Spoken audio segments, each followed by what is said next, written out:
Bedford is a town of markets. I grew up in a similar country market town in Sussex, and as a child I remembered the cows, pigs and sheep at market, and latterly the sheep in the field at the bottom of our garden.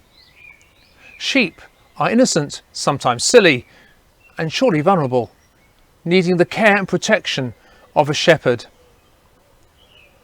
In the 10th chapter of St. John's Gospel, Jesus uses a series of visual images or metaphors to describe himself and his work as the Good Shepherd. First, Jesus contrasts himself to murderous thieves who try to break into the sheepfold by climbing over the wall. By stark contrast, Jesus likens himself to the shepherd who enters a sheepfold by the gate. The gatekeeper opens the gate for him, and the shepherd brings out all his own sheep and leads them. They follow him because they know his voice. Jesus says he is also the gate for the sheep.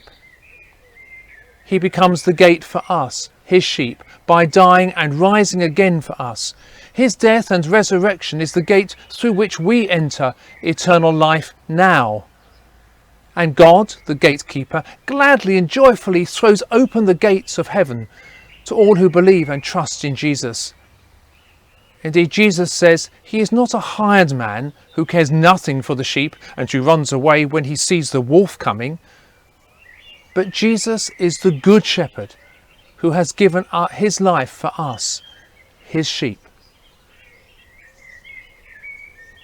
There is a wonderful prayer which we sometimes use at the end of our Eucharist or Holy Communion services in church.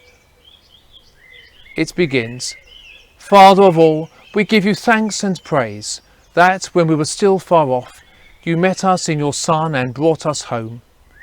Dying and living, he declared your love, gave us grace and opened the gate of glory.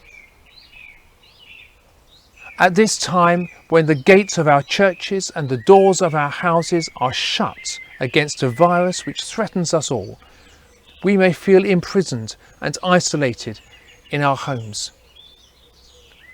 But in the middle of our troubles and anxieties, God has already thrown open the gates of glory, and his love and care and his presence are with us all, now." The words of the 23rd Psalm remind us that the Lord is my shepherd, therefore can I lack nothing. He makes me lie down in green pastures and leads me beside still waters. He shall refresh my soul and guide me in the paths of righteousness for his name's sake. Though I walk through the valley of the shadow of death, I will fear no evil, for you are with me. Your rod and your staff, they comfort me.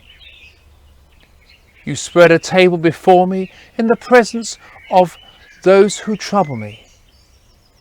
You have anointed my head with oil, and my cup shall be full. Surely goodness and loving mercy shall follow me all the days of my life, and I will dwell in the house of the Lord forever.